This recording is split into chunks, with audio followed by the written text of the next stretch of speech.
Bonjour à tous, aujourd'hui on se retrouve avec Antonin pour nous parler de son projet UVI. Avant de nous présenter ton projet, est-ce que tu pourrais te présenter en quelques mots, un peu ton parcours, comment tu en es arrivé à la création de ton projet et à l'évolution?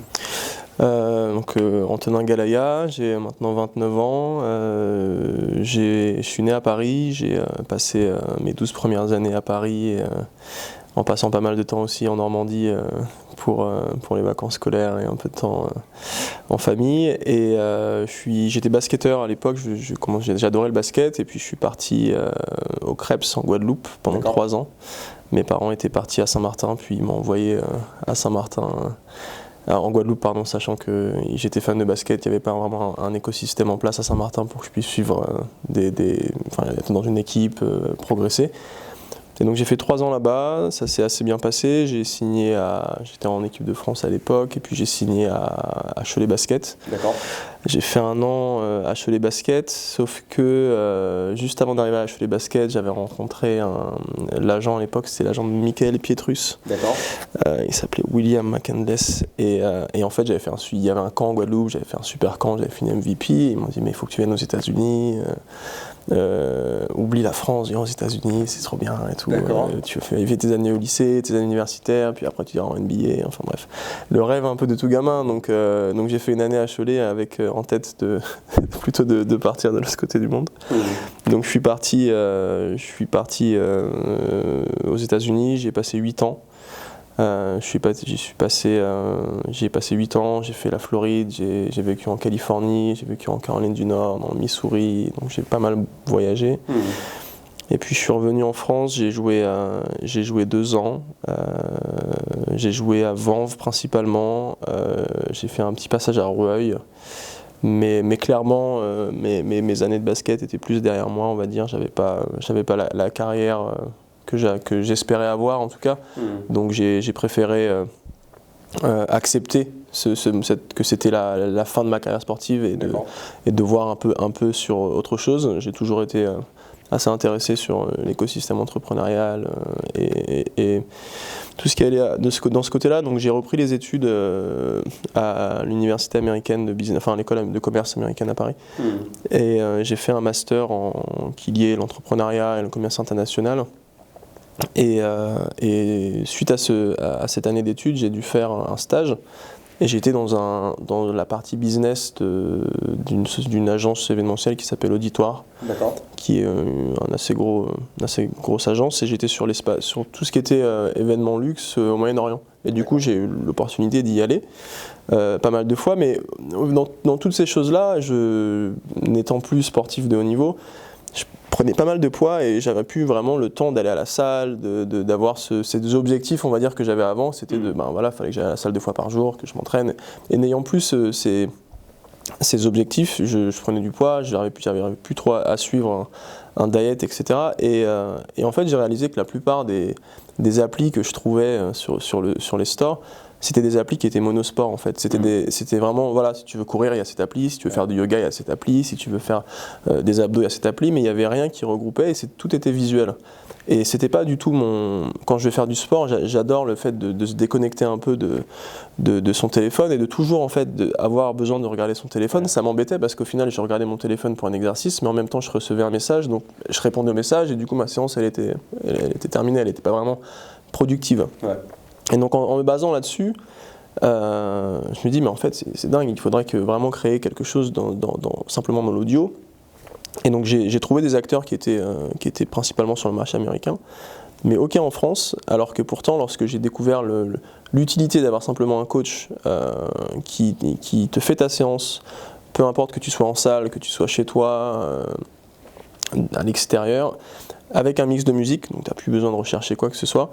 C'était un peu mind-blowing en fait, parce que c'était super simple, mais c'était super utile, et l'histoire de devoir regarder son téléphone, etc., c'était un peu pour moi un signe du passé. Et donc je me suis dit, il faut vraiment que je lance quelque chose de similaire, parce que ça n'existait pas en France, donc évidemment ça va arriver. Et je me suis dit, j'étais dans le milieu sportif pendant longtemps, j'ai pas mal de monde autour de moi qui sont coachs. Donc je me suis rapproché d'Arthur, mon associé, qui lui est encore semi-professionnel au basket, mais qui est surtout préparateur sportif. Il a un master en sciences du sport et on a débuté à créer des cours audio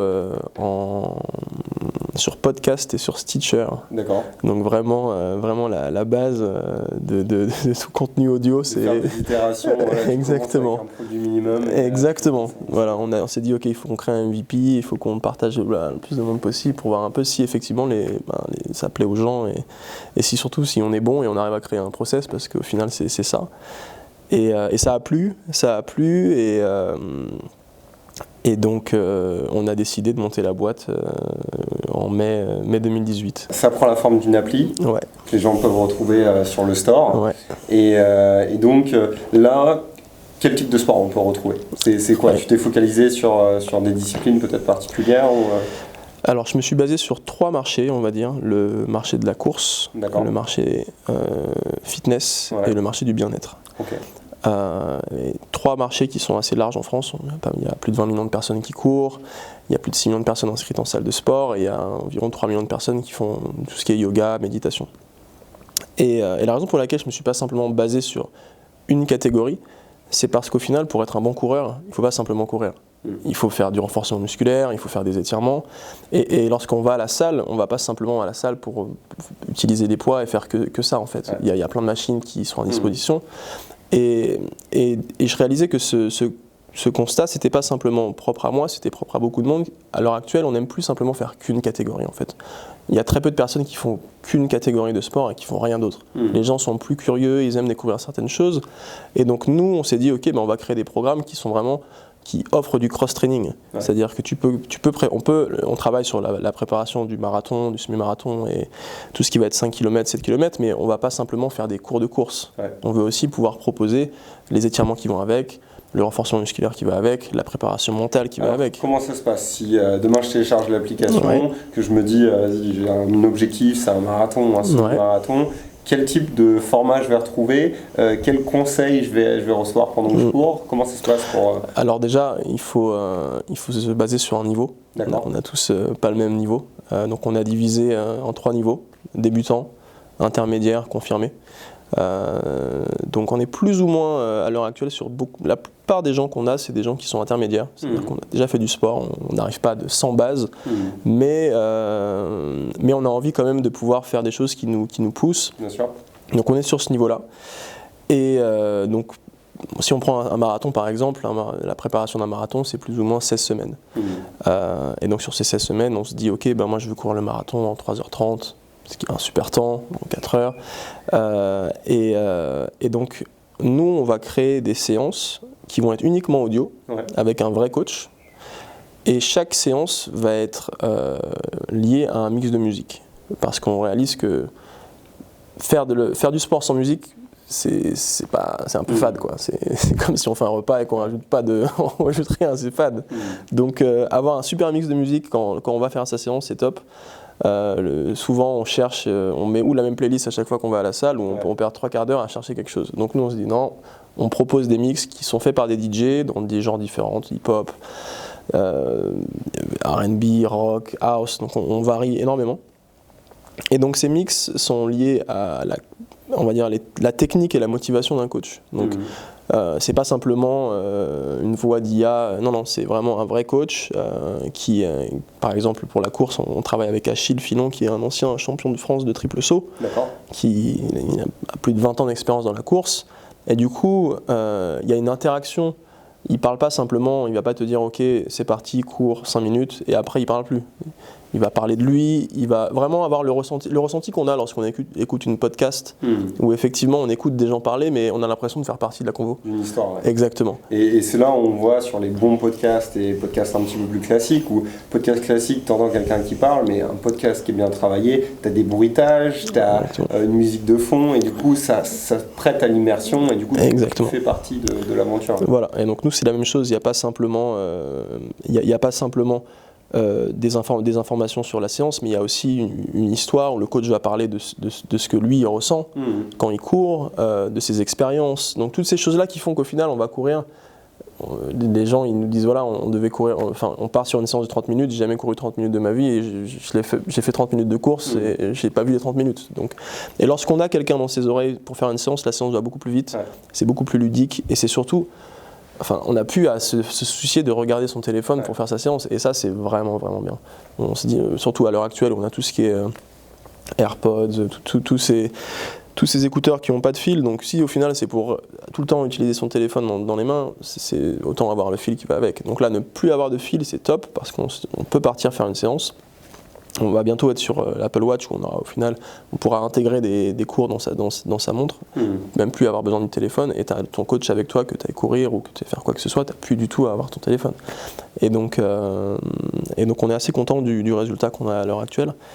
Et des métriques, on a du coup lancé le 31 janvier et on va bientôt dépasser dans les prochains jours la barre des 1000 utilisateurs. Super. Donc on est assez content, il y a 2500 classes qui ont été écoutées, suivies. On a des super retours, donc on va pouvoir continuer à proposer du contenu parce qu'on propose du contenu chaque semaine. Toutes les semaines, on a des coachs qui enregistrent. On est un peu comme Netflix, on a une catégorie de cours et on se dit pas ok c'est terminé, on veut rajouter. Quel est votre modèle économique? C'est d'avoir plus de cours si je m'inscris ou Alors au départ on propose des cours gratuits, donc il y a des cours dans chaque catégorie qui sont gratuits afin de pouvoir découvrir ce concept qui est souvent étonnant lorsqu'on en parle parce que les gens n'ont jamais imaginé qu'il n'y aurait que des cours audio. Et après, si on veut découvrir la totalité des programmes ou la totalité des cours dans des catégories, par contre, il faut s'abonner. On a 2 types d'abonnements, on a 4 types d'abonnements, pardon. Un abonnement mensuel et annuel, mais solo. Mais on peut aussi, on a des abonnements duo. On peut proposer l'application à quelqu'un d'autre. Donc il y a ce côté où voilà, moi je m'entraîne, j'aime bien, mais je sais que j'ai ma femme, un pote, un collègue qui a besoin de s'entraîner, donc je peux décider de payer pour la personne. Je trouve que c'est pouvoir partager, c'est la base du sport, je trouve, de pouvoir faire des rencontres. Et effectivement, sur la partie digitale, ça peut être particulier, mais on essaie vraiment de casser un peu cette barrière et de ne pas simplement être une application. On veut créer des meet and greet où en fait on regroupe un certain nombre de nos utilisateurs afin qu'on puisse, avec nos coachs, afin qu'on puisse prendre un café, discuter, peut-être partir courir ensemble, et être plus vraiment créer une communauté et pas simplement proposer des cours et oublier les gens qui font partie de notre communauté. Non, on veut vraiment casser cette barrière digitale et pas être vu comme simplement une autre application mobile. D'accord. Tu l'as dit, donc ça fait pratiquement 1 an que vous êtes lancé. C'était quoi les plus grosses difficultés sur cette création d'entreprise, sur l'évolution du produit? Quelles sont les difficultés que tu as rencontrées?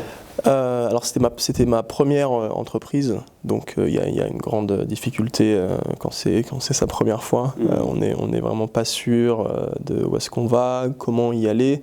J'ai fait effectivement des études dans l'entrepreneuriat, mais c'était sur un mode. C'est théorique et c'est surtout, j'étais basé sur un modèle américain. Et clairement, lorsqu'on se base sur un modèle américain, c'est complexe quand on est en France parce que les gens ici font beaucoup plus attention sur l'entrepreneuriat, ils sont beaucoup moins « Ah, c'est super, tiens, 100 000 euros, vas-y, lance-toi, si tu réussis pas, c'est pas grave. » On n'est pas du tout dans ce modèle-là, donc il fallait comprendre un peu les acteurs qu'il y avait, comprendre comment monter un projet, avec qui, comment développer une appli, faire toutes ces choses sans... je suis pas millionnaire, j'avais pas 300 000 euros à mettre sur le projet, donc il fallait réussir à naviguer sur un projet comme le nôtre qui demande pas mal d'argent parce qu'il faut réussir à créer des cours, créer une appli, à faire une partie marketing. Donc il y avait pas mal de coûts de base et donc trouver les investissements nécessaires, trouver les personnes compétentes au départ, c'était un gros challenge. Je pense que là-dessus j'ai été assez chanceux d'avoir rencontré des bonnes personnes au départ qui nous ont permis de créer le projet assez rapidement. Ok, très bien. Tu m'as parlé des problématiques que tu avais rencontrées. Quels sont maintenant un peu les enjeux? J'imagine continuer à grandir, avoir plus d'utilisateurs. C'est quoi les sujets d'actualité? C'est cette logique d'acquisition, de réussir à maintenir une bonne dynamique, peut-être après d'avoir des financements aussi, j'imagine Alors nous, à l'heure actuelle, effectivement, on veut continuer il faut qu'on puisse réussir à créer un catalogue de cours assez large. Là, on a dépassé la barre des 80 cours, mais on aimerait pouvoir en proposer au moins 250 cette année. Donc ça demande un coût assez élevé. Donc il va y avoir évidemment une nécessité à lever des fonds assez importants dans les prochains mois. Mais surtout, nous, ce qu'on aimerait, c'est pouvoir rencontrer des sociétés des sociétés ou des salles de sport qui veulent proposer Ouvi à leurs employés. Et donc tu disais, avant tu étais à Paris, tu es parti aux États-Unis, maintenant à Caen. Ouais. Comment tu vois l'entrepreneuriat à Caen? Est-ce que ça t'a aidé d'avoir l'écosystème qui est en place? Aujourd'hui tu es à Normandie Incubation. C'est quoi ta vision? Est-ce que c'est une valeur d'entreprendre à Caen plus qu'à Paris ou ailleurs? Alors c'est vrai que quand on entreprend, je pense que tout le monde pense Paris tout de suite. Paris, c'est l'endroit, c'est l'écosystème, il y a tout le monde, il y a les grands incubateurs, il y a de l'argent, etc. Mais au final, débuter en Normandie, c'était vraiment top parce qu'on a rencontré des gens qui nous ont rencontrés déjà, qui nous ont écoutés, qui nous ont accompagnés. Et lorsque j'ai eu l'opportunité de rentrer chez Normandie Incubation, ça nous a vraiment permis de valider pas mal de choses et d'avancer sereinement dans un écosystème qui n'est pas là pour te pousser à aller quelque part et à devoir tout de suite gagner de l'argent et à tout de suite être rentable. Et donc, il y a ce côté calme, exactement, qui est vraiment nécessaire au départ, surtout quand c'est son premier projet, ou même si on peut avoir écouté 40 000 podcasts sur l'entrepreneuriat et faire 10 ans d'études, lorsqu'on arrive dans ce milieu-là, il y a plein de choses qu'on ne connaît pas, et donc être accompagné par des gens qui sont bienveillants, c'est vraiment top. Et donc c'est vraiment ça que j'ai réussi à avoir en Normandie, auprès de Normandie Incubation, et être dans une ville où c'est beaucoup plus, c'est plus chaleureux, les gens vont moins vite, sont basés sur des choses un peu plus simples. Et donc ça apporte vraiment, donc je suis vraiment content d'avoir débuté ici, même si pour la création de cours on est principalement sur Paris. Il y a plus de coachs, c'était plus simple, mais de venir ici, de travailler, de rencontrer des gens ici, de pousser cet écosystème qui est top au final, parce qu'on a pu rencontrer pas mal de gens qui nous ont soutenus dès le départ. Donc je suis assez content. C'est là, on a été accompagné par la BPI, par Initiative Calvados, du coup par Normandie Incubation et toute l'équipe de Normandie Incubation. Donc je peux les nommer tous, mais Nicolas Pouchin, Clémence Grincourt, toutes ces personnes-là qui m'aident au quotidien sur différentes problématiques.